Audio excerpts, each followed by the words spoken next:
Oi gente, tudo certo? Nesse vídeo a gente vai ver como vira lobisomem no jogo Skyrim, porque eu queria mostrar isso porque eu achei legal.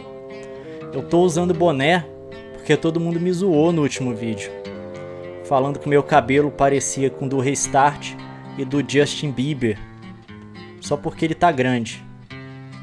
E o pessoal também ficou zoando o meu microfone, por isso que eu tirei ele do enquadramento desse vídeo. Ficaram dizendo que meu microfone parecia com... vocês sabem o que. Então agora eu vou passar pro vídeo de Skyrim.